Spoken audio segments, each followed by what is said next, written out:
And now, the Everfree Network presents A Shower of Stars by Caerdwyn.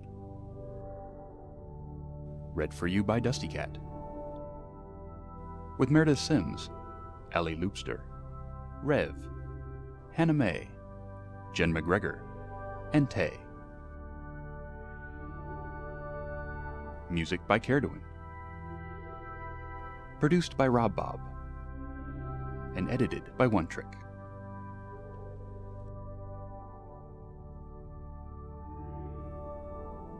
Chapter 1. Dinner Flight. Marvel not, if the family of heaven still dazzle thee. It is a messenger that comes to invite all to ascend. Dante Alighieri. Twilight was hanging on for dear life. Whoa, whoa! As a longtime resident of Camelot, favored by the Princess Celestia almost as an apprentice, Twilight had often ridden Pegasus chariots reserved for the elite. It was among the best ways for ponies without wings to travel, and had never been a frightening experience. But then, she had never ridden a chariot pulled by Rainbow Dash. Slow down! Twilight pleaded, as she wrapped her forelegs around the guardrail of the passenger cockpit. This is just a prototype! As if on cue, one of the running lights tore free from the yoke and fell, hopefully to land somewhere uninhabited. The outskirts of Camelot were almost a mile below, and Twilight was also worried about the effects of altitude on the spells she had cast upon the chariot. The panicked words were all but lost in the wind noise, though, and Twilight resorted to grabbing Rainbow Dash's tail in her teeth and tugging to get the headstrong pony's attention. Oh, all right, Rainbow Dash grumbled, easing her pace. I just wanted to see how much drag your performance chariot generated. That's all. She looked back over her shoulder and laughed. You can let go of my tail now. Twilight released her driver's tail and gingerly stood up in the chariot, noting with dismay where cracks in the framework had appeared. At least the wheels hadn't fallen off, and the passenger platform was intact. Next time, I'm going to bring a parachute, and some reins, and a buggy whip. Rainbow Dash snorted in response. The Pegasus guards don't have reins. The Pegasus guards have self-control. You can bet that they have to show restraint when they pull the princess. They're orderly and professional and disciplined. You'd hate it. Why in the world would you want to be a Pegasus guard anyway? Because they have cool armor. And they get to kick butts when ponies get in the princess's face too much. Rainbow Dash made a little bucking motion, causing her passenger to duck. Twilight sighed and shook her wind-tousled mane. When have you ever heard of the guard actually kicking butts? They're soldiers, not bouncers at a nightclub. Yeah, well, I'm really doing this because I saw the Wonderbolts pulling stunt ponies on air skis once. If they know how to tow, I gotta know too. Besides, Rainbow Dash said with a rarity-like toss of her head. Princess Celestia said I was the best flyer in Equestria. She might want to get somewhere in a hurry someday, and might want to look cool doing it too, you know. She accelerated for a moment, just enough to allow her rainbow trail to manifest. A splintering sound interrupted Rainbow Dash, and Twilight watched with dismay as a wheel fender and a few inches of guardrail fell away. Twilight's horn glowed a moment as she telekinetically snatched the fragments of the chariot before they were lost. I'm going to need air skis if this thing falls apart. The integrity spell is damaged, and the frame is too light to hold together without it. Can we land gently, please? Sure, Rainbow Dash replied as she began a slow, spiraling descent. I'm getting hungry anyway. Hauling you around is hard work. Twilight almost snorted at the mention of hard work from Rainbow Dash, but managed to keep quiet. Rainbow Dash did indeed put a great deal of effort into perfecting her flying skills. Credit where credit is due, as the saying went. Twilight pointed a hoof downward at the plaza near the royal palace. There are some wonderful places to eat there. My treat. Rainbow Dash laughed. Ha! Those are the magic words! Several minutes passed with the chariot slowly coming apart. The sun was setting, its light reddening upon the west walls of Camelot. Twilight's horn glowed as she kept the chariot together, reinforcing the failing integrity spell. It was not difficult, as the spell was already in place. It just needed active management. As they approached the plaza, a mail-clad Pegasus flew up to meet them, banking around to parallel the chariot. This is restricted airspace. You must... Oh, it's you, Miss Sparkle. The Pegasus guard pointedly ignored Rainbow Dash. Do you need help landing your... vehicle? Oh, hello, Lieutenant Cloudmane. Twilight replied. I think things are under control. Thank you, though. Hey, am I invisible? Rainbow Dash started to protest the snub, but then recognized the guard pony. It was one of the soldiers whom she had taunted weeks ago in Ponyville. She silenced herself and flew sulkily ahead, making a show of ignoring the guard as surely as he was ignoring her. The guard nodded his head to Twilight in a small bow. My pleasure, ma'am. Welcome back to Canterlot. He saluted Twilight with a forehoof, glared distastefully at Rainbow Dash, then turned away toward the palace. After the guard was out of earshot, Rainbow Dash asked. You know Mr. Stuffy Pants? Of course I do. Twilight said. There aren't that many. He paused a moment to straighten one of the wheels, which threatened to come off of its hub, a brief sparkle of her horn marking the magic in action. That many guards at the palace grounds. He used to be assigned to the Royal Observatory when I was in Celestia school. Twilight grinned impishly at Rainbow Dash. Why? Would you like me to introduce you? As far as I know, he's single. No, we've met. Rainbow Dash sullenly replied. Now, let me concentrate. We're about to land. She was quiet for a few moments as she lined up her approach to the plaza, their slower speed turning the thermal buffeting of the sun-warmed evening air from sharp jolts to gentle bounces. The light crosswind was corrected for by lowering her upwind wing and steering slightly into the breeze. The plaza ahead was sparsely populated. There was plenty of room. Rainbow Dash cupped her wings, shedding speed for more lift and a slower sink rate. The cobbled pavement loomed below them as they approached the ground. Twilight braced herself. The landing was surprisingly gentle. For all her bluster and inexperience with pulling carts and chariots, Rainbow Dash did know how to fly well. The chariot's wheels touched, then Rainbow Dash's hooves. 3 powerful reversed wing flaps brought them to rest. As soon as the chariot came to a halt, Twilight relaxed. The spell binding the chariot together evaporated, and with a clatter, the chariot collapsed into a heap all around Twilight. Rainbow Dash grinned saucily at her, and then shrugged out of the harness. Any landing that you can walk away from is a good landing. Now, let's eat. Twilight and Rainbow Dash sat at an outdoor table covered with a red and white checkered tablecloth. Before them, the crusts of a veggie combo super deluxe pizza were all that was left of their dinner. Twilight had been right. Mama Gazpacho's, though somewhat fancy as pizza parlors go, was excellent, and both Twilight and Rainbow Dash enjoyed eating outdoors. The night sky was starting to show after a spectacular sunset. Tonight was the night of the new moon, and the stars were especially brilliant. Already, there had been several dazzling shooting stars, much to Twilight's surprise. Her astronomical ephemeris had said nothing about meteors to this date. Even Rainbow Dash, normally unimpressed by natural displays, was entranced by the streaks of light. Both ponies found themselves intently watching the sky for more. Well, hello, my faithful student. And you also, Rainbow Dash. Twilight and Rainbow Dash leapt in surprise to their feet, having not heard anyone approaching. They turned to face the elegant white alicorn, who had quietly alighted behind them. They both bowed deeply, as did the restaurant's waitstaff and other customers. Princess Celestia nodded in acceptance of the formal greeting, then smiled at the 2 ponies. I was informed of your visit. I'm glad I caught you before you left. She moved her head slightly, her long horn indicating a guard Pegasus standing at the patio gate. As she turned back to the 2 at the table, the guard stuck out his tongue at Rainbow Dash, who gaped in surprise. Lieutenant Cloudmane chuckled quietly, muttering something about sauces and geese. Twilight and Rainbow Dash quickly invited Celestia to join them. Celestia sat at the table, a purple cushion placed under her by the waiter just before the royal rump met the ground. Are you here for the falling stars? Celestia asked. As she spoke, another waiter set desserts before all 3, unbidden. The house specialty, baklava, a sweet, nutty, flaky pastry atop a bed of shamrock-like wood sorrel. We were, just in the area, testing something, said Twilight. In the nearby street, the civic maintenance ponies were loading the last of the remains of the chariot into a cart to be hauled back to Ponyville Library for a post-mortem. Celestia was politely pretending to not draw a conclusion between the test and the results, though Twilight knew Celestia well enough to be certain that she would have immediately come to an accurate conclusion. Twilight felt the need to change the subject. I didn't know there was a meteor shower tonight, but this would be a great place to watch them from. The cafe's patio had a splendid view of the sky in the nearby palace, and Celestia nodded agreement.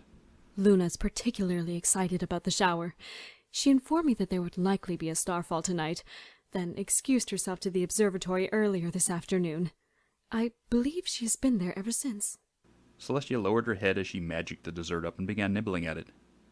Twilight and Rainbow Dash immediately began on their own, protocol and manners having been satisfied by waiting for the princess to start eating first. The other patrons of the restaurant returned to their meals, and the waiters to their duties. It's good to see her so interested in things like this, Celestia continued. My sister is turning into quite the little bookworm. I may need to send her to Ponyville to make some friends, though. She winked at Twilight, who blushed. Celestia then turned to Rainbow Dash. And what of you, my favorite flyer? Oh! Said Rainbow Dash, a little startled. She had been keeping her silence, intimidated by, and a little jealous of, the camaraderie between Twilight and Celestia. Well, Your Majesty, I've been working on my flying. That's kind of why we're here. Twilight was helping me. She trailed off for a moment, as the results had not been brag-worthy, then hastily went on. I gotta be as good as I can if I want to get into the Wonderbolt someday. Celestia laughed merrily. Oh, I have no doubt that you will. But there's so much more to being a Wonderbolt than flight skills. Rainbow Dash looked a little puzzled. What do you mean, Princess?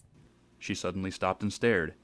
Overhead, behind Celestia, a tight formation of Pegasus ponies streaked across the sky from the direction of Cloudsdale.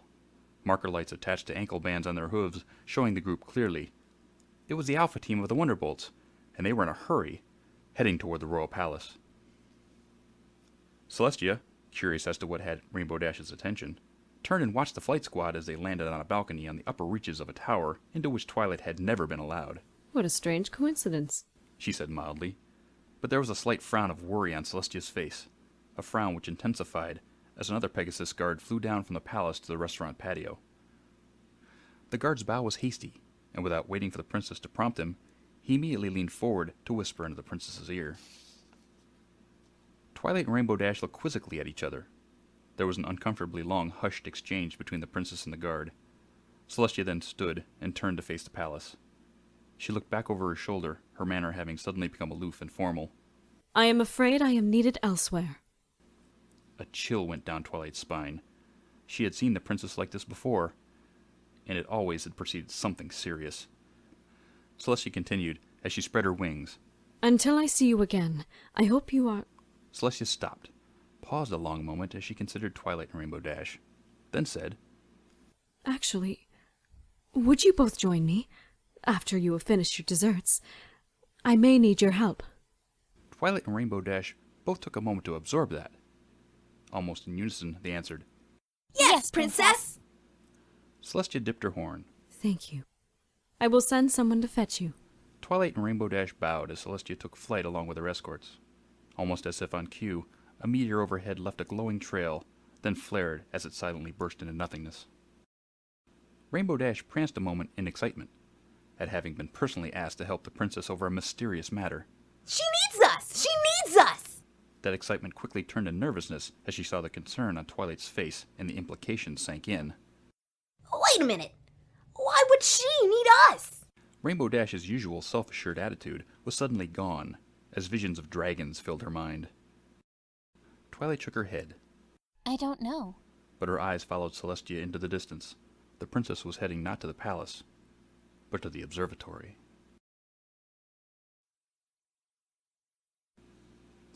Chapter 2. Fly Me to the Moon. The stars with deep amaze stand fit in steadfast gaze, bending one way their precious influence, and will not take their flight. John Milton. It did not take long before the promised messenger arrived. She introduced herself as Nimbus, and led Rainbow Dash and Twilight on the ground in deference to Twilight's lack of wings. Nimbus was a white-maned Pegasus with a pale blue color.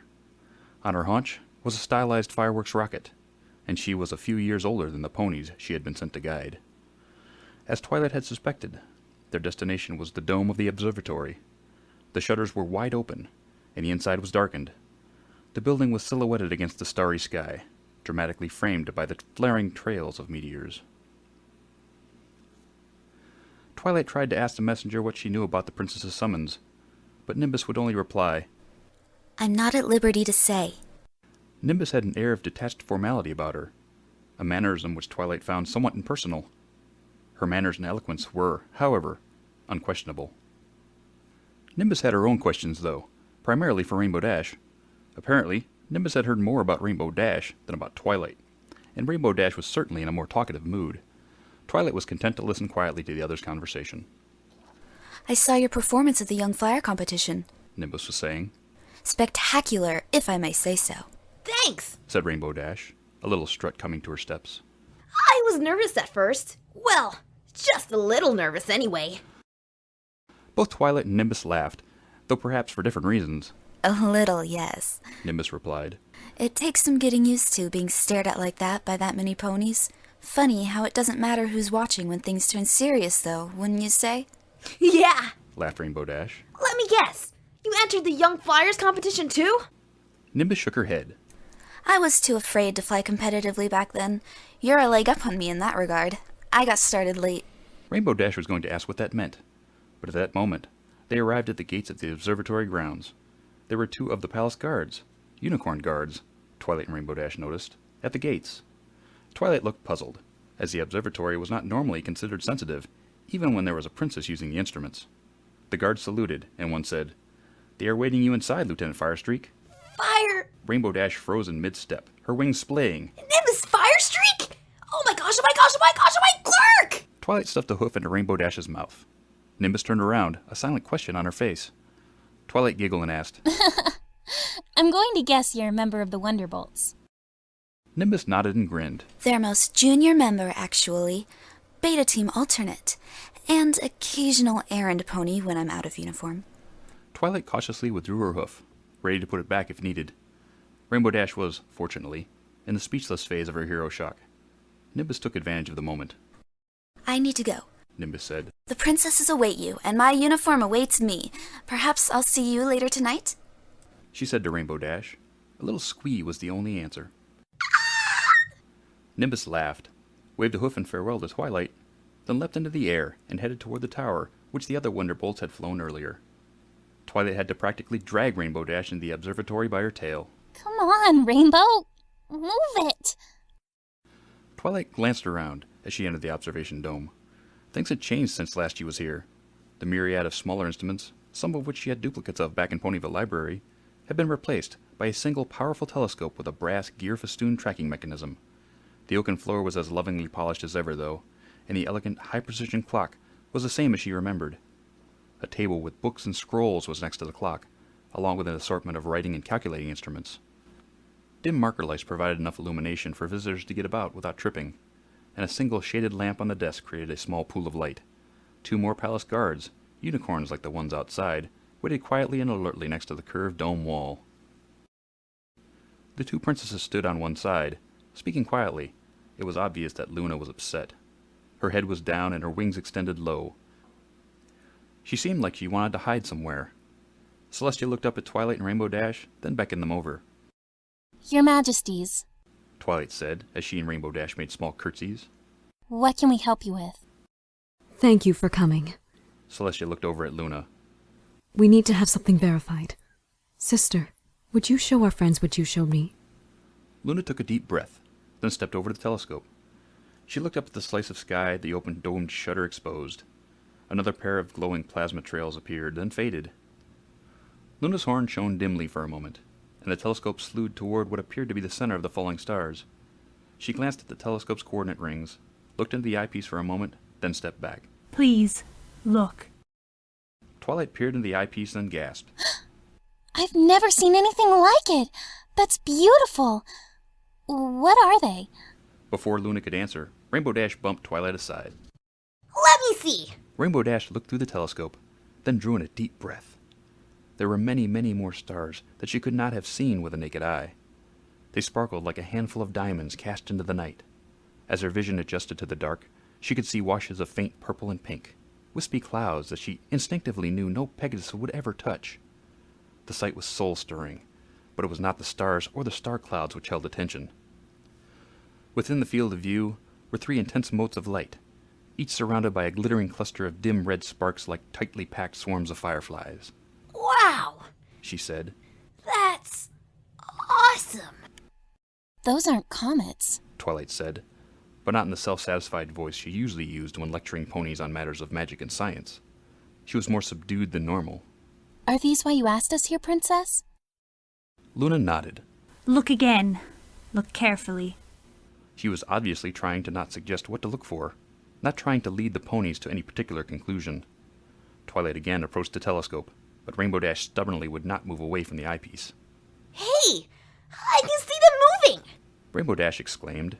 Indeed, the telescope itself was very slowly in motion, tracking the objects. Twilight looked startled. That must mean they're very close. She said.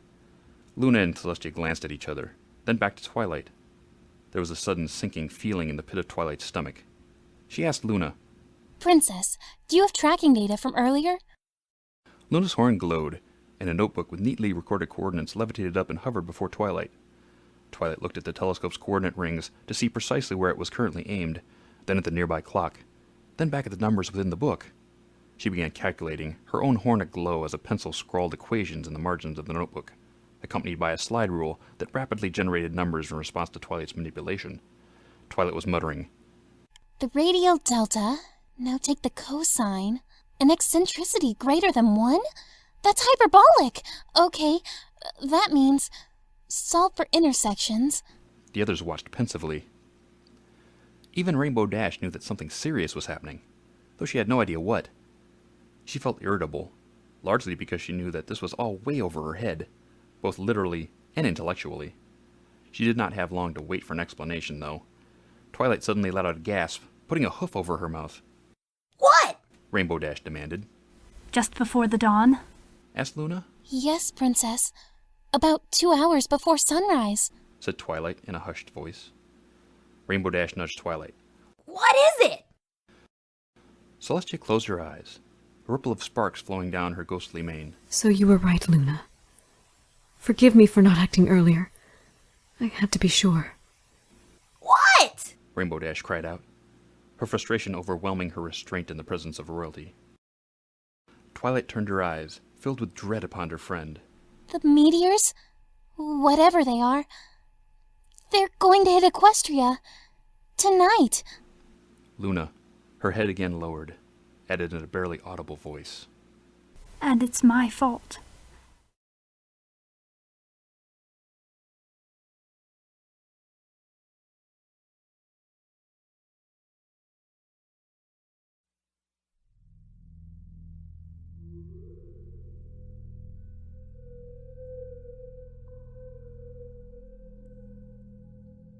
And now, the Everfree Network presents A Shower of Stars by Caerdwyn. Read for you by DustyKatt. With Meredith Sims, Ellie Loopster, Rev, Hannah May, Jen McGregor, and Tay. Music by Caerdwyn. Produced by RobBob. And edited by One Trick.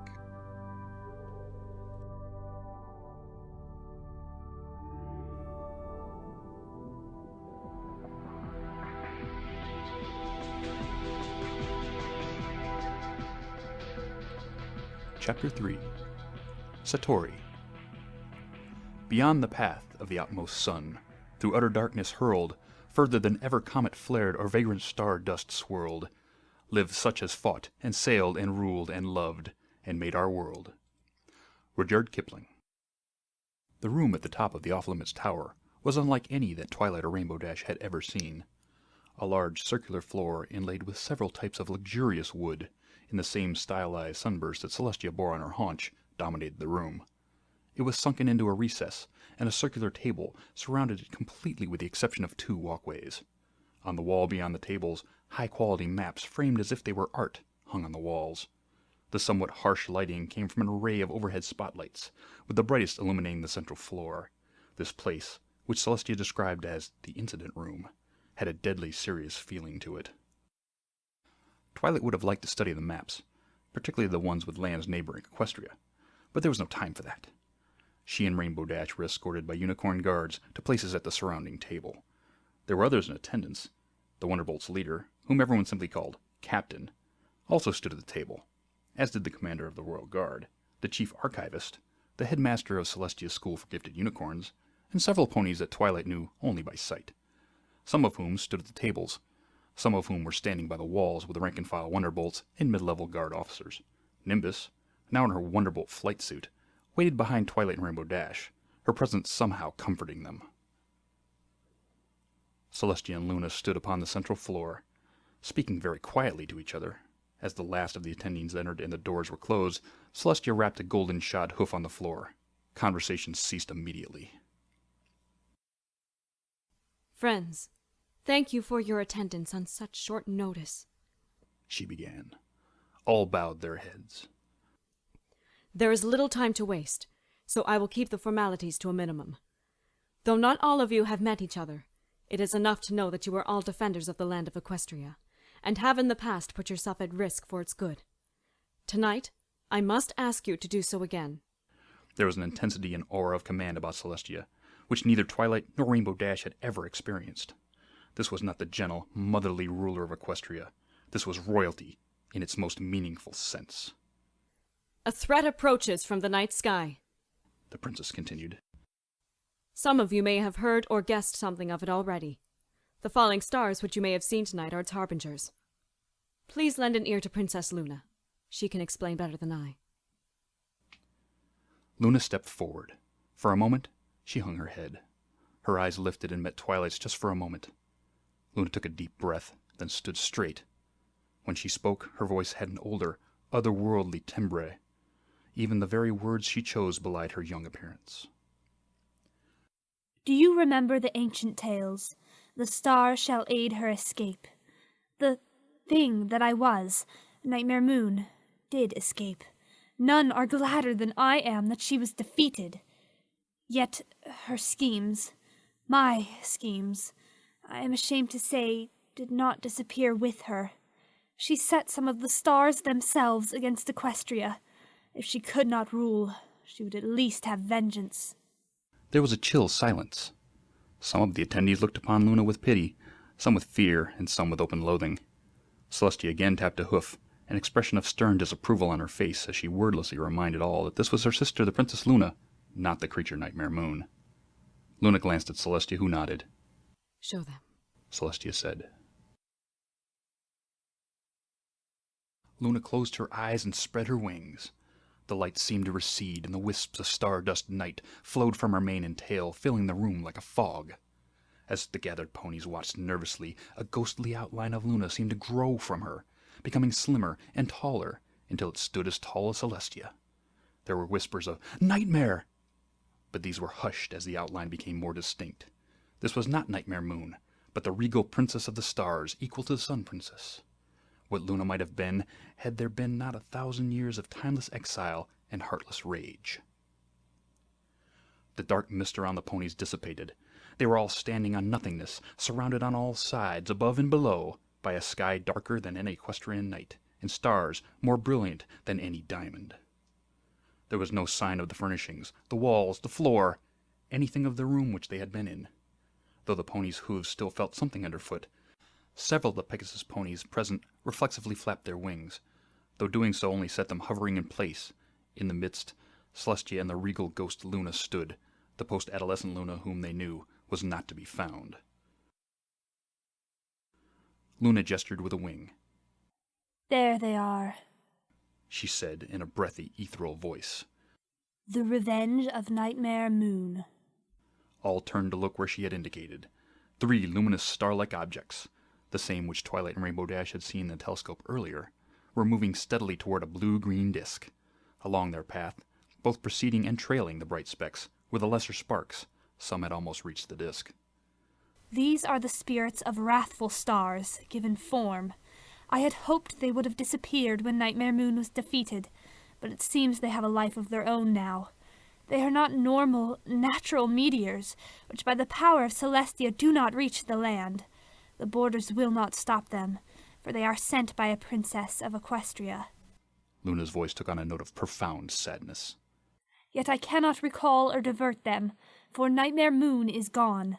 It is by her will that they strike, not mine, and when they have passed through the border veil, though they will have been slowed, they will become cold, real stone. They will strike, and they will destroy. Luna paused, then recited in a spell-like litany. Manhattan for its indifferent, self-absorbed thousands, Ponyville for its laughter that seemed mockery, and Canterlot She turned to face Celestia. for you. Nobody spoke for long moments. Celestia spread her wings, and with the slightest of wing beats moved to Luna.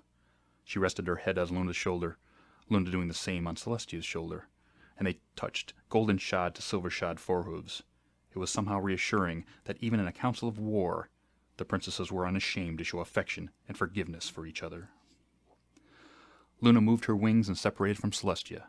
I have been afraid to reach too deeply into her memories. If I had done so sooner, perhaps I would have known. There was a sudden concussive boom, which struck them all. The surrounding spacescape rippled, then seemed to collapse into itself. The shock of transition back to the chamber was dizzying. Some along the wall retched. As the ponies came to their senses, they saw that the doorway to the chamber balcony had been blasted open, and a flinty, burnt smell filled the room. Several ponies staggered over the balcony to look upon the plaza below, Twilight and Rainbow Dash among them. There was a smoking pit 10 feet across in the middle of the patio of the restaurant at which Twilight, Rainbow Dash, and Celestia had eaten not 2 hours earlier. Glowing red crystals lined the pit. A few more were scattered across the plaza. Several ponies were limping away from the small crater, bleeding from shrapnel cuts. Others were running or flying about aimlessly. Some were screaming in terror. One with a broken leg and a gash on his side that showed the white of a rib bone and the scarlet of a crystalline shard was being dragged by his tail away from the scene. It was the waiter who had served them their desserts. Twilight's stomach threatened to spasm. She had never seen such appalling injuries before. However, even as they watched, the royal guards were arriving at the scene, calming the crowd and making way for the evacuation of the seriously hurt. As Twilight had told Rainbow Dash earlier, the guards were professionals. There was comfort in that. Spitfire and a Pegasus guard whom Rainbow Dash recognized as Lieutenant Cloudmane spoke quickly with the guard commander, then flew down to the plaza below. The rest of the ponies returned their attention to the 2 princesses in the center of the room. Luna, now back in her familiar youthful appearance, had collapsed and was being gently nuzzled by Celestia. After a moment, Luna struggled to her feet, the effort of becoming the Star Princess showing. I'm okay. I just need a moment. She whispered to Celestia. Celestia turned to face the other ponies. We have no time for elaborate plans, She said firmly. We will have to simply do what we can. She regarded Luna for a moment, then held each of the other ponies in her gaze, one after the other, taking their measure. I will go to Manhattan, She said at length. I will take the Royal Guard Pegasus ponies with me. Princess Luna will remain here at Canterlot, and with the unicorns of the guard and the Elder Magi. She indicated to the school headmistress and the chief archivist. She will lead its defense. Luna looked startled, but Celestia continued. She knows more of the nature of this threat than any of us.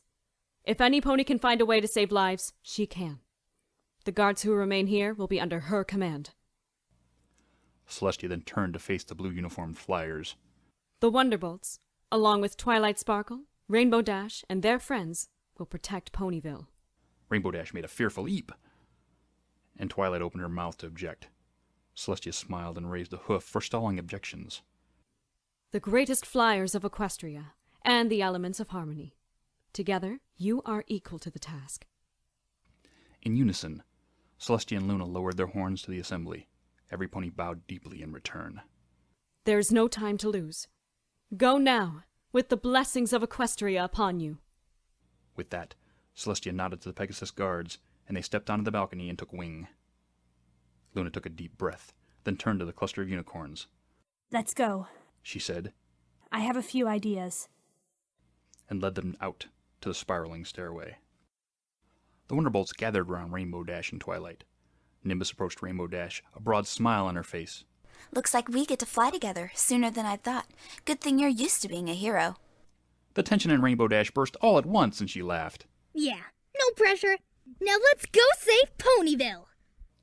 As the Wonderbolts moved to the balcony to take off, Twilight asked in a meek voice, Could one of you give me a lift?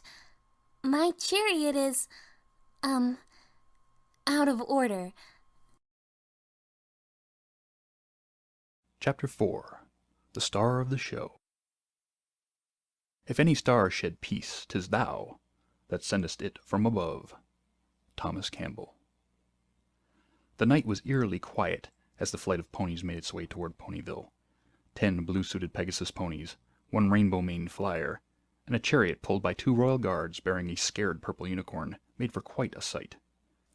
Rainbow Dash was in a subdued mood, keyed up but not talkative. She couldn't stop staring at the marker-light-equipped steel boots she had been issued. They were simplified, brightly polished versions of the shin-guarding boots which the princesses wore. Or was it the other way around, that the royal shoes were ornate versions of these? Rainbow Dash mentally replayed the words Nimbus had spoken as she had brought her the boots and buckled them on. The Wonderbolts are going to battle. You'll need these. As they approached the market square of Ponyville, they could see that the trouble had already begun. Ponies were gathered, milling around, and at least 2 buildings had been hit and were on fire. Here and there red crystal fragments, the shattered remains of the fallen stars, reflected and refracted the light of the flames. One of the Wonderbolts zipped ahead, calling, Make way! Clearing a section of the plaza for the chariot to land. Even as the chariot touched down, another pair of meteor crystals streaked downwards. Spitfire surged upwards with uncanny acceleration, looped to parallel the shard, and bucked it as she passed. The shard veered off to one side to impact in an empty field on the outskirts of town. The other was dealt with by Soren in a similar manner, though he couldn't turn as tightly as Spitfire or match the speeds of the meteor until it was closer to the ground.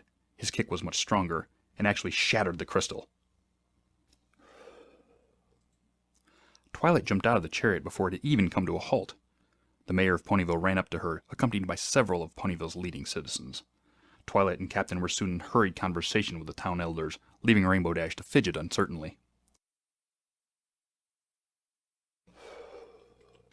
Nimbus drew Rainbow Dash aside. They're going to be talking evacuation and what can be done on the ground to help with defense. Yeah, maybe I can help. Said Rainbow Dash, as she started towards Twilight. Nimbus put a wing out to check Rainbow Dash. Let them worry about that, Nimbus said. She indicated the sky with a lift of her head. Our problem is up there. We have to play our zone and trust them to handle theirs. Nimbus tickled Rainbow Dash's face with a wing, then leapt into the air. Rainbow Dash sneezed, then followed, catching up quickly. Nimbus looked over at Rainbow Dash, grinning widely. She got an eloquent in return. So you think you can keep up with the Wonderbolts, do you? Nimbus taunted. Let's see if you have what it takes. We're in for a long night. You're with me, stay close. We work in pairs. When in doubt, come up on my right wing. And watch my back. I'll be watching yours. She gave Rainbow Dash a salute, received one in return, and began a figure-8 patrol a few hundred feet above the town. Below them, the crowd had become more orderly. Groups had formed, and a steady line of ponies was headed southwards, fillies and colts escorted by adults. Rainbow Dash recognized the distinctive yellow and pink of Fluttershy, and there was no mistaking the hyperkinetic bouncing of Pinkie Pie as she moved from child to child. Rainbow Dash smiled to herself. Leave it to Pinkie to turn an evacuation into a game. The foals wouldn't be frightened with Pinkie there. As they worked their patrol, Camelot was visible from time to time. The red meteor streaks were making it nearly to the ground before slowing to a halt, then winking out. Occasional parts of Camelot were obscured by what seemed to be a dark cloud that was itself full of stars. The meteors vanished as they touched the cloud. Whatever it was the Princess Luna and the Unicorn Mage Guards were doing was as disturbing as it was effective. Seeing how low the falling stars were getting before being dealt with in Camelot worried Rainbow Dash. She asked, Shouldn't we be higher up with the others? She looked overhead and saw pairs of ponies high above, spiraling up, then diving to parallel incoming red streaks. The ponies' marker lights would converge with the falling stars, then the falling stars would veer away from town. We'll get our turn, said Nimbus. You can't stay long in air that thin and that high up, and you're working hard. We rotate who's on high watch, and while we're down here, Nimbus suddenly banked hard left and dived. Surprised, Rainbow Dash followed a moment later. A falling star shard a couple of feet across streaked past them at a shallow angle, heading straight for Twilight's tree library. Nimbus was ready for it, though, and as it passed her, she gave a hard buck. The shard was deflected upwards, missed the library perhaps 20 feet, and continued beyond the edge of town, where it gouged a deep furrow in the carrot patch. Nimbus extended her wings and pulled back up. We watch for anything that gets through, she concluded. And we don't let it hit anything breakable. Nimbus had a bit of a smug look to her. Rainbow Dash noticed, though, that sparks were trailing from Nimbus's hind hooves for several seconds after the buck. It was a good thing those boots were tough. And heat-resistant. Rainbow Dash had little time to consider, though, as 3 more low-angle shards came in. She put on a burst of speed, leaving a multicolored trail behind her. She passed underneath one of the shards, rolled to inverted, and bucked upwards as she passed below. Then finished the roll as she overtook another shard. This one she kicked to the left.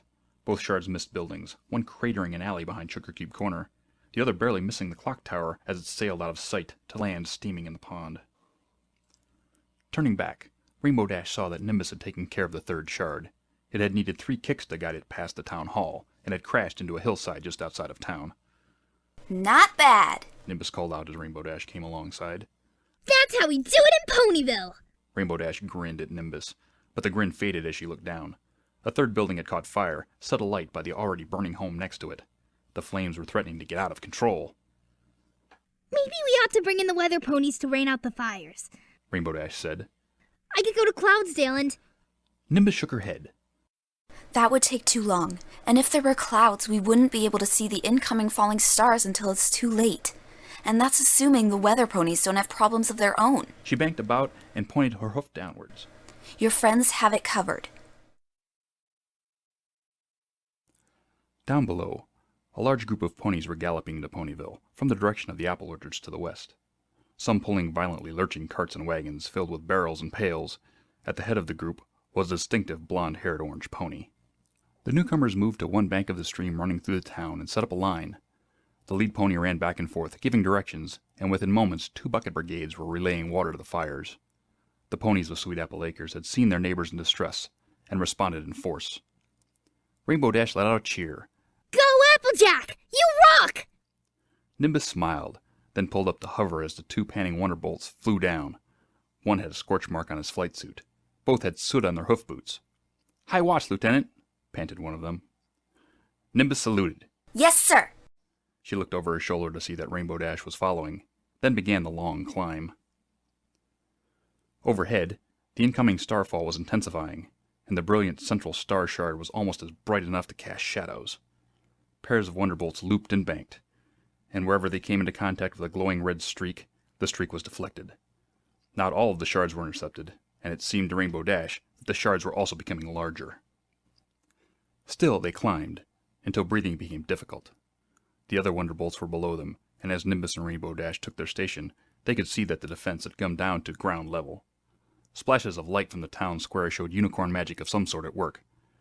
They had no time to wonder what those on the ground were doing, however. A swarm of several dozen shards suddenly blazed past, and 2 Pegasus ponies dived down after. Nimbus began dodging among the shards, giving each a modest kick as she passed.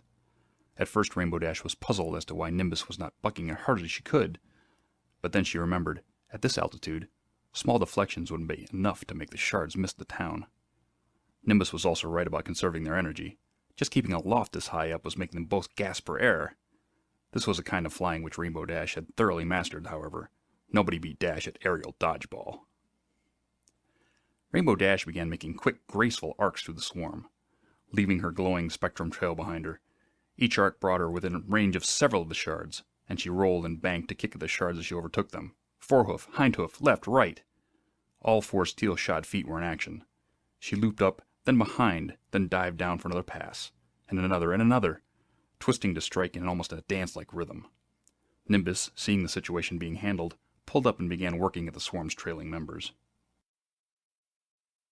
They had almost reached the altitude of the next flight of Wonderbolts, when Nimbus called for a return to station. Though there were a few shards still on a deadly course, the others could handle them. Both ponies pulled up, turning their momentum into regained altitude as far as they could before resuming their wing beats to climb. Nimbus was about to compliment Rainbow Dash on the skill of her flight, but hesitated as she saw the look of pain on Rainbow Dash's face. The reason was obvious. Her hoof boots were smoking, the steel discolored to a blue-tinged straw color on their edges. Nimbus's own boots were uncomfortably warm, and Rainbow Dash had deflected many more. Are you okay? Nimbus called. No bravado, I need to know. Rainbow Dash held her legs downward, where the most airflow could get to them and cool the boots. It's kinda hot, but I'll be okay. How'd we do? Nimbus grinned. Not bad for a beginner. No, really, that was amazing. Only the darkness of the night sky hid Rainbow Dash's blush. Blistered hooves stood no chance against a compliment from a Wonderbolt. Rainbow Dash did a little victory roll, then formed up smartly on Nimbus's right wingtip, feathers almost touching. The celebration was short-lived, though. From below, the pair saw the other Wonderbolts climbing urgently towards them. A glance upward showed why.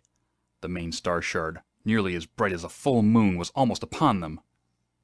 Warm-up's over, said Nimbus quietly. She could not hide the nervousness in her voice. Time for the main event.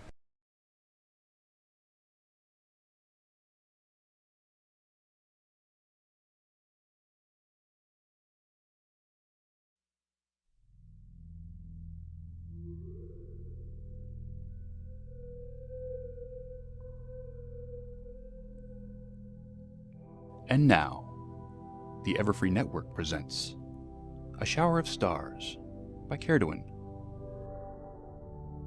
Read for you by DustyKatt. With Meredith Sims, Ellie Loopster, Rev, Hannah May, Jen McGregor, and Tay. Music by Caerdwyn. Produced by RobBob. And edited by One Trick.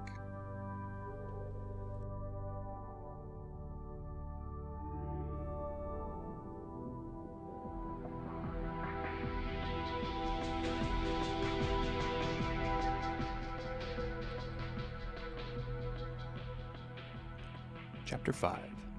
The Finest Hour. Though my soul may be set in darkness, it will rise in perfect light. I have loved the stars too fondly to be fearful of the night. Sarah Williams. The falling star was huge, easily as large as a house. It looked like an irregularly cut diamond, nearly transparent and covered with facets. Any light which entered into it was refracted within, emerging in bursts which were uncomfortably bright. It was attended by several of the lesser red shards, which circled the main shard in quick, close orbits. Though none of the Pegasus ponies watching it were unicorns, even they could sense enormous magical energies bound up within it. As soon as all the flyers were gathered, the Wonderbolt's leader called out, Passes in groups of 2! Kick to the left! Keep at it! Watch for those red escorts and mind the vortex behind! Go! The Wonderbolts and their guest formed up as ordered. The first pair, Soren and Spitfire, banked and dived. As they picked up speed, they curved outward from the path of the falling star to avoid the superheated air behind it, then back in to intercept. Even as they did so, the next pair, Misty and Blizzard, began their dive, with Captain and Tycho next. Nimbus and Rainbow Dash queued up behind them. Soren, in the lead, rolled as he came alongside the falling star, then made a mighty buck that would have equaled the best effort of any Earth pony. There was a dazzling flash, and a sound like a slab of steel dropping to a concrete floor. Then Soren was tumbling out of control, trailing smoke. Spitfire immediately aborted her pass and dove after Soren, catching him on her back. The next pair had already committed themselves to the pass. Again, there was a flash on impact, and 2 ponies were cartwheeling through the sky, unconscious, with smoldering wingtips. Captain yelled, Abort! as he and his wingman dove to save the injured ponies, before they could hit the ground. Rainbow Dash's heart was pounding. She had never felt such fear, not even when facing down Nightmare Moon. Nimbus descended towards Captain, calling, They may need backup. Rainbow Dash followed, grateful for something to focus upon. As they descended, their path took them past the falling star. Rainbow Dash could not help but stare at it as they flew past. 1,000 glittering facets distorted the scene before the huge crystal, and for just a moment, Rainbow Dash was looking at her own reflection. There was a stab of pain as she met her own gaze, a headache, and an overwhelming feeling of malice from the direction of the great shard. For an instant, Rainbow Dash recalled the pitiless eyes of Nightmare Moon. Just then, beyond the falling star and behind the mountains in the direction of Manhattan, there was a bright golden flare which illuminated the horizon. The light was caught in the crystal, and beams of every color radiated from its surface.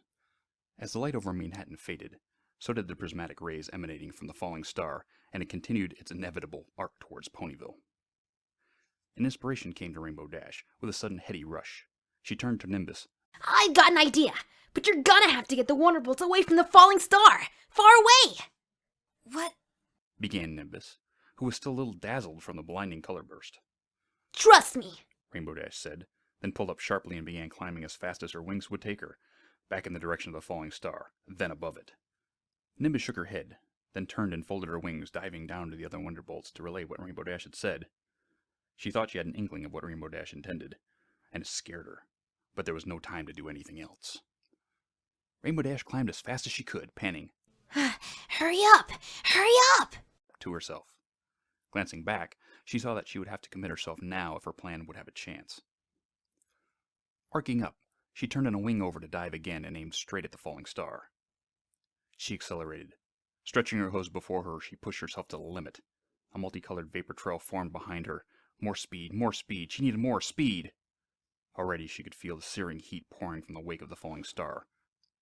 Her war boots began to become warm, then hot. In a moment, though, a shockwave cone began to form before her, and the worst of the heat was deflected. Still she accelerated, clenching her teeth as the blast of air distorted her face. The falling star seemed to expand rapidly before her as the shock cone sharpened and began to collapse upon itself. The timing would have to be perfect.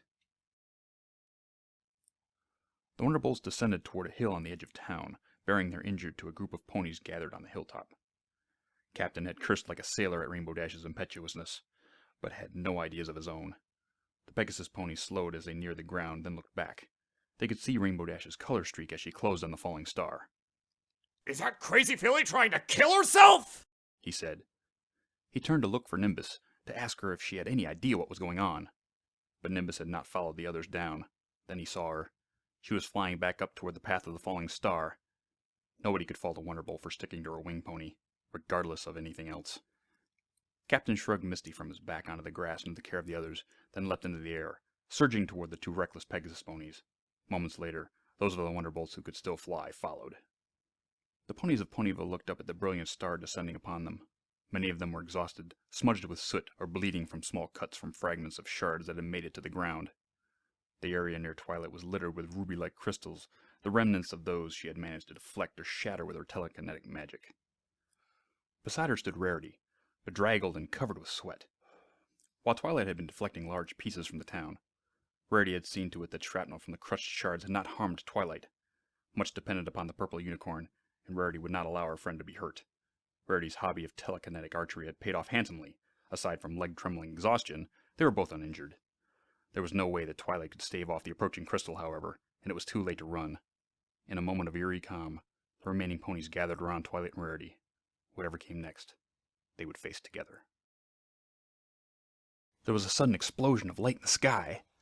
Every color of the rainbow suddenly burst from a point next to the falling star, and a thunderous boom knocked every pony to the ground. A disk of brilliant color expanded rapidly, intersecting the falling star crystal. The crystal glowed as brightly as the sun for a moment, then shattered into a million pieces as a shock plane of the sonic rainbow sheared it, overwhelmed it, filled it with more pure light than it could absorb. Secondary detonations followed as the orbiting red lesser star fragments crossed the sheer plane of the sonic Rainboom. Over the rumbling echo of the explosion, every pony heard an anguished, hate-filled voice screaming, then fading. From the center of the rainbow burst, a multicolored streak continued in the path of the fragments of the exploding falling star. The ribbon of color was irregular, erratic, and its source was tumbling. The rainbow streak was about to be engulfed in the deadly flak field, but the streak was suddenly sharply displaced from the shrapnel path, then vanished. The ruined shards began to fan out, tumbling, glittering, slowing. It was like a glass window that had just been shattered, only much larger and more violently. Twilight scrambled to her feet, lowered her head, then strained. Her horn began glowing as brightly as a blowtorch, and a moment later, blood started trickling from Twilight's nose. A faint hemispherical flicker stretched across the town plaza. The splinters of crystal began pelting it, raising little purple sparks where they hit the shield, disintegrating into pieces no larger than a grain of sand. The sound of the impacts was like hail on a tin roof. For 10, perhaps 20 seconds, the town square was bombarded by razor-sharp shotgun blast of crystals, but none struck the ground or any pony. Silence followed for long moments, followed by the gentle rushing sound of sand being poured onto a beach. The night sky overhead was clean. A ragged cheer went up from the crowd. As the last of the diamond sand settled, Twilight staggered, then collapsed. A thin glowing wisp of violet smoke rose from her horn, and a small divot showed where a flake had spalled under the strain. Rarity knelt down beside her friend. Twilight! Twilight, are you okay? It took a few moments before Twilight was able to lift her head. She was a mess, discolored on her muzzle and chest from the nosebleed. Ugh, what a headache. She was helped to her feet, then a scrap of cloth began dabbing away the blood as Rarity tended to Twilight. Twilight shooed Rarity away. I'm okay.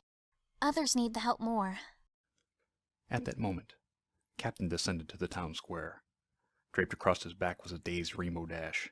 2 large bruises discolored the blue along one side of her chest. The bruises looked almost like a pair of heavy, indistinct hoof marks. An ugly, profusely bleeding gash on Rainbow Dash's wing, from which a crystal fragment protruded, drew a gasp from Rarity. Captain gently set Rainbow Dash down. As soon as he was free to do so, he urgently took wing again.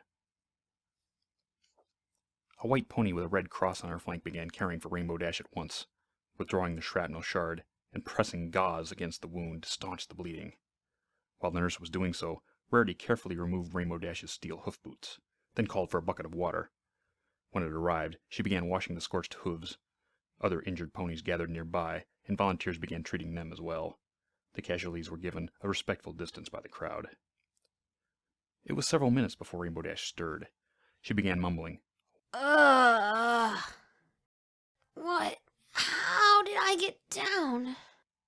She looked around, disoriented, for a moment, then groaned as the pain in her ribs and wing began to bring back memories in bits and pieces. Oh, Nimbus. Why did you... Nimbus? Her head snapped up as she realized where she was. Everyone was talking to her at once in an excited babble, but she ignored the crowd as she called, Nimbus? Where are you? Rainbow Dash began to curse through clenched teeth. Her eyes locked on the Wonderbolt's leader, standing alone near the edge of the gathered ponies. Her voice took on an edge of panic. She roughly shouldered the crowd aside, stumbling towards Captain. You've got to find her! Captain lowered his head, then brusquely swept the flight goggles to the ground. Rainbow Dash almost shrieked into his face. Where is she? Slowly, Captain looked up at Rainbow Dash, then toward the edge of Ponyville next to the library. There stood a small cluster of blue-suited ponies. Even as they watched, from the sky a pair of alicorns slowly descended to the group, flanked by 2 bedraggled-looking armored Pegasus ponies. The princesses looked down at the ground in the center of the group, then together lowered their heads. A chill of dread ran down Rainbow Dash's spine. Rainbow Dash tried to take flight, but one wing wouldn't obey her. She began stumbling toward the library, angrily lashing out at ponies who tried to restrain her. Let go of me! Let me go! She half galloped, half limped toward the circle of Wonderbolts. Behind her, Twilight and Captain followed. Rainbow Dash suddenly halted. She could see a still pony form on the ground, surrounded by jagged diamond shards, and by the Wonderbolts. No! Celestia stepped up to Rainbow Dash, leaned forward to nuzzle her. I'm so sorry, Celestia whispered. Rainbow Dash's lower jaw began quivering. No! It can't! You have to do something! You have to! She turned wet, pleading eyes up to Celestia. Tears began to run down Celestia's cheeks. I cannot. I have no power over this. No power. Her voice took on a low, almost raspy sound of barely restrained grief. For a brief moment, the burden of 1,000 years bore down upon her. I am helpless in the face of death. If I could trade places with her. Luna stood forlornly, a few steps away. Her eyes closed as she tried to maintain a semblance of self-control. Twilight gingerly approached her, leaning against her. A moment later, Captain did the same, wordlessly offering consolation and absolution. Rainbow Dash buried her face against Celestia's shoulder, weeping. Luna, Twilight, and Captain moved close, drawn by the need to share grief. The Wonderbolts pressed in around them, touching, trying to draw comfort from each other. Celestia extended her wings and held them all tightly, making no effort to hide her own tears. Above, the stars shone against a clean, flawless night sky. Epilogue. The Element of Loyalty. Greater love hath none than this, that one lays down life for one's friends. Yeshua. Rainbow Dash's wing and ribs still hurt. 2 weeks had passed since the starfall, and she had only been back in the air for a couple of days. She was being very careful as she flew, avoiding any sudden changes in speed or direction, and she took advantage of whatever lift she could find as she traveled. A thermal bubble under a puffy white cloud, the rising portion of waves generated by moving air downward of a ridge of hills, it was all welcome. There certainly would be no rainbow trails today. Nonetheless, she had insisted on pulling Twilight's new chariot. Therapy. she had called to task, using a word looked up just for the purpose of convincing Twilight to let her do it. Fortunately, this magically enhanced chariot was much improved from the first attempt. It was light, stable, and strong. As they passed over Ponyville, they could still see signs of the terrible night. Most of the damaged buildings had been repaired, the shard-gouged pits filled in, and the glittering dust swept up. But work was still ongoing. In the town square, Mr. Cake hobbled along on a crutch. The good news was that the cast on his foreleg would be coming off in a few days, according to Pinkie Pie. In a similar vein, reports from Camelot and Manhattan spoke of only modest damage, and life in the cities was more or less back to normal. It was a miracle that the night had not been more costly. Though there had been many injuries, it could have been so much worse. The loss of life was light. Just one pony. Climbing to the height of Cloudsdale was an effort, and when they finally alighted on the cloud surface, Rainbow Dash was exhausted. Twilight stepped out. Buoyed by her cloud-walking spell, she nosed at her friend's neck, wordlessly sharing concern. Rainbow Dash waved her away, but a smile showed her appreciation. I'll be back later, Twilight said. I'll be at the Equestria Atmospheric Administration Office. They have so much data on the effects of the starfall. Don't swell your head with too many reports. Rainbow Dash replied. You're heavy enough without your brains getting bigger. Twilight laughed and trotted away, her hooves raising little cloud puffs like dust. Rainbow Dash backed out of the chariot harness, wincing as she folded her wings to do so. For a moment, she became entangled in the tack and let fly a few words that would have made a draft mule blush. Someone stepped up and helped her, lifting the force strap and padding from Rainbow Dash's head where it had gotten stuck. Aren't you the versatile one? Towing chariots, saving towns? Can you cook too? There was a laugh, and Rainbow Dash turned to the Pegasus who had helped her. It was Spitfire, out of uniform, and though the urge to fanfilly briefly arose in Rainbow Dash's chest, it was suppressed by something more profound. A camaraderie from the shared experience. Depends. Are you tough enough to survive my cooking? Some can't hack it. Rainbow Dash grinned, then accepted a wing hug from Spitfire. Thanks very much for coming, Rainbow. There's something I wanted you to see. Spitfire looked closely at Rainbow Dash's wing and the nearly healed gash. I wasn't sure you were ready to travel. Oh, it's nothing really. Rainbow Dash replied. Nurse Redheart said I'll be good as new in a week or two, though she'd be mad if I knew I'd flown here today. Spitfire laughed. What she doesn't know won't hurt her. I'm not so sure it'll do you any good, though. She and Rainbow Dash began walking toward a nearby colonnaded building, the headquarters for the Wonderbolts. Rainbow Dash had been there once before, after the Young Flyer competition. It seemed to Rainbow Dash to be an eternity ago. The lobby was as Rainbow Dash remembered it. Statues of Wonderbolts on the floor and suspended by wires from the ceiling. A single royal guard whose presence now made sense. A small gift shop where Wonderbolt merchandise was sold, of which Rainbow Dash had a nearly complete collection. And a door which would only unlock to the hoof press of one of the team. Spitfire opened the door, and they entered a wide corridor beyond. The hallway led past the Ready Room, in which several of the Wonderbolts were couch-napping, bragging at each other, playing games, and in general, just loafing about. A couple of them, still in bandages, waved. Spitfire led Rainbow Dash along, and they passed doorways to barracks, locker rooms, a gym, and other more mysterious rooms, which the Victor's tour several months ago had not included. Rainbow Dash wanted to ask about them, but she could tell Spitfire had a destination in mind. They arrived at the far end of the hall, and through another locked double door, more ornate than the others, they entered a private garden in an open-air atrium. The garden was perhaps 50 feet across and circular. Only the doorway and the open roof allowed access. Stone planters held lush ferns and flowering shrubs, and climbing tendrils of morning glories clung to the columns supporting the eaves.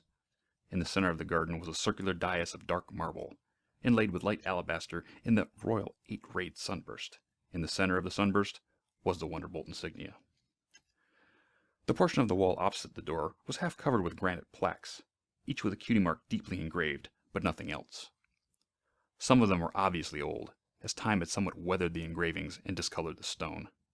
Rainbow Dash looked in puzzlement to Spitfire, but Spitfire merely gestured for Rainbow Dash to look more closely. The last of the plaques was fresh, the stone mirror polished, and the edges of the inscription sharp-edged. The glyph was a stylized fireworks rocket. Rainbow Dash took a sharp breath, and then turned to face Spitfire. She saw that Spitfire's eyes were as wet as her own were becoming. That's Nimbus. Her mark. Spitfire nodded. This is the Hall of the Fallen. These are the marks of the Wonderbolts who have died so that others could live. Rainbow Dash took a step backwards to take in the wall. There had to be at least 20 of the plaques. So many. Once again, tears began flowing. A moment later, Rainbow Dash felt a comforting wing draped across her back. And she won't be the last. This is what it really means to be a Wonderbolt. Spitfire said quietly. This is the real reason we exist. We wanted you to see this. Most ponies wouldn't understand, but I think you do. Rainbow Dash turned to face Spitfire, and saw that behind her, several of the Wonderbolts had gathered in the doorway and were silently watching. Not all of their eyes were dry either, and none tried to hide that fact. So, said Spitfire. Knowing this, do you still want to be a Wonderbolt someday? Rainbow Dash stood still for a long, long while. Her head lowered, and she closed her eyes as 2 steady drips of renewed grief fell from her cheeks. She finally looked up, and slowly approached the memorial wall. She reached out with a hoof to touch Nimbus's memorial stone. More than ever. Whispered Rainbow Dash. More than ever. This has been A Shower of Stars, written by Caerdwyn. Read for you by DustyKatt. Produced by RobBob. Edited by One Trick. Starring Ali Oopster, Hannah May, Jen McGregor, Meredith Sims, Rev, and Tay. Music by Caerdwyn. This performance is copyrighted 2013 by Caerdwyn and the Everfree Network. My Little Pony Friendship is Magic is a trademark of Hasbro Studios.